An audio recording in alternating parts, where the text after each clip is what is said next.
Halo, kami dari kelompok bisnis IKEA yang beranggotakan Alisa, Diana, dan Fiona akan menjelaskan tentang bisnis model Canvas dan value proposition Canvas dari IKEA. Pertama-tama saya akan menjelaskan gambaran umum dari IKEA yang merupakan bisnis furnitur yang dibangun oleh Ingvar Kamprad pada tahun 1943 di Swedia. Awal mula terbentuknya IKEA berasal dari biaya transportasi dan penyimpanan furnitur yang mahal, sehingga furnitur itu sendiri menjadi sulit untuk dibeli. IKEA akhirnya mengembangkan perabotan bongkar pasang untuk meminimalisir biaya tersebut. Hal ini membuat perabotan memiliki biaya lebih rendah dan menjadi lebih terjangkau bagi masyarakat. Berikutnya adalah visi dan misi dari IKEA. Yang selanjutnya itu IKEA memiliki visi menciptakan kehidupan yang lebih baik bagi banyak orang dan memiliki misi menawarkan berbagai rancangan yang didesain dengan baik, produk perabotan yang fungsional dengan harga yang sangat rendah, sehingga sebanyak mungkin orang akan mampu membelinya. Lalu di samping kesuksesan IKEA sebagai bisnis retail perabotan rumah tangga, IKEA ini menjadi bisnis ramah lingkungan karena melihat dua faktor yang melatar belakanginya, yaitu yang pertama adalah karena melihat kondisi bumi yang semakin mengkhawatirkan, sehingga mereka mengusung konsep bisnis berkelanjutan, yaitu bisnis yang memperhatikan lingkungan sekitar dalam proses bisnisnya. Dan yang kedua adalah faktor untuk memperluas jangkauan pasar. Jadi mereka mencari peluang untuk menarik konsumen yang peduli akan lingkungan, karena kesadaran akan lingkungan telah membuat sebagian besar konsumen merubah perilakunya.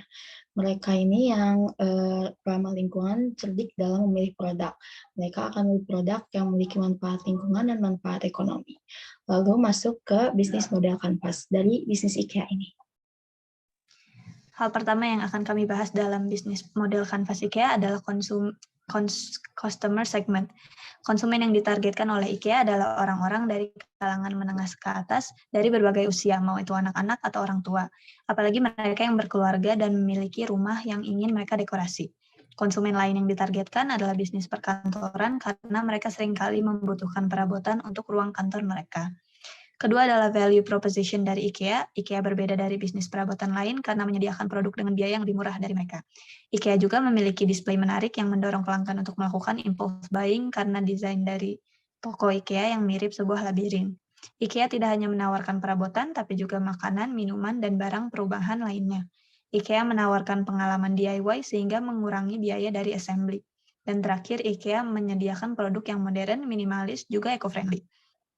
Channels yang dimiliki IKEA berupa aplikasi, website, dan toko fisik yang semuanya dikelola oleh pihak IKEA itu sendiri, sehingga tidak ada perantara. Semuanya langsung berasal dari IKEA. Selanjutnya adalah customer relations. Yang pertama, kebanyakan perbelanjaan di toko IKEA berupa self-service, dengan konsumen mengambil dan menelusuri toko itu sendiri tanpa bantuan employee. Hal ini hanya diperkecuali dalam proses pembayaran. IKEA juga memiliki membership bernama IKEA Family, yang memberikan diskon atau tawaran lebih kepada mereka yang memiliki loyalitas terhadap produk IKEA. Terakhir, IKEA turut serta mengupdate pelanggan melalui email tentang tawaran atau produk terbaru dalam IKEA untuk terus mengambil perhatian pelanggan. Revenue stream IKEA bermacam-macam. Yang paling penting adalah perabotan yang dibuat oleh IKEA.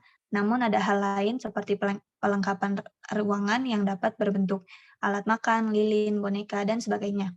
IKEA juga menawarkan makanan dan minuman di tokonya, serta jasa shipment dan assembly jika terjadi pembelian secara online. Dan terakhir, IKEA dapat mendapat keuntungan dari franchise fee juga.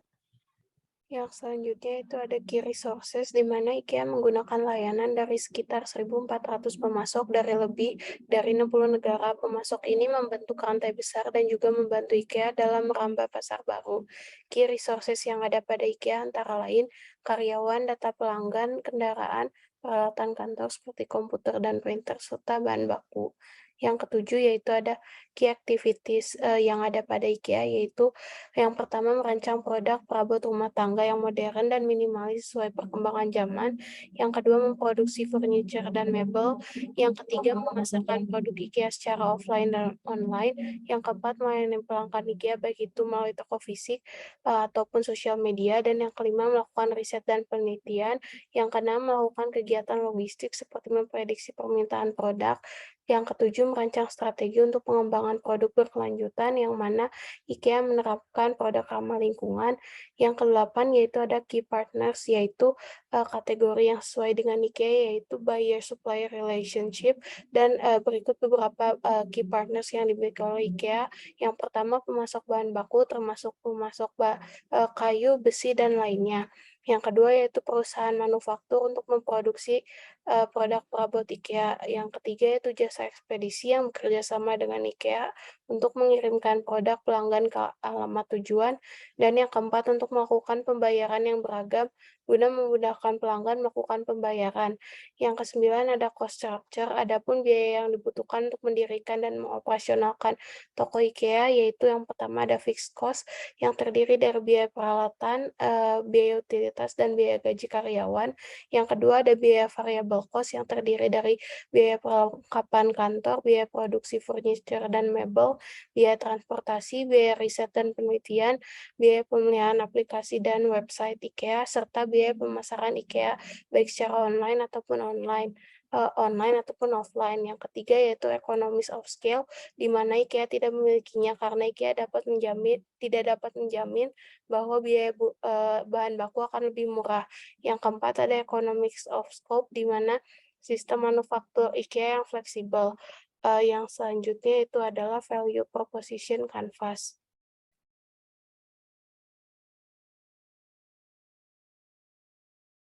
Yang pertama yaitu ada customer job, di mana customer job itu dapat berupa tugas yang coba dilakukan dan juga diselesaikan. Yang pertama seperti pelanggan merakit furniture sendiri dengan benar, perabot rumah tangga dengan harga yang terjangkau, serta mendesain furniture sendiri sesuai keinginan dan kebutuhan.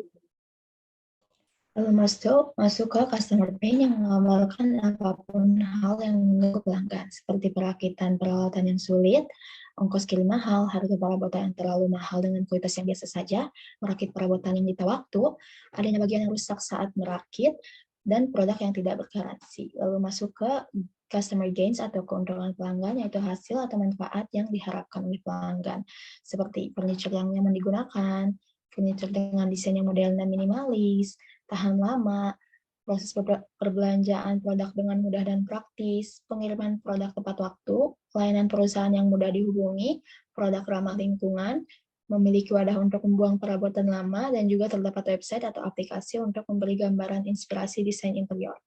Masuk ke produk and services, yaitu daftar dari produk dan jasa yang disediakan oleh IKEA. Untuk yang produk, ada perabotan untuk semua ruangan seperti kamar tidur, kamar mandi, dapur, lalu ada aksesoris rumah seperti karpet dan lilin, pakaian seperti t-shirt dan hoodie, restoran, kafe, dan bistro IKEA yang menyajikan makanan yang aman. Lalu ada pun layanan yang disediakan oleh IKEA ini, seperti layanan desain interior, layanan perencanaan dan konsultasi, layanan pemasangan dan perakitan, kebijakan pengembalian produk dalam jangka waktu 90 hari, layanan pengantaran, dan layanan pemindahan untuk membantu memindahkan perabotan lama pelanggan.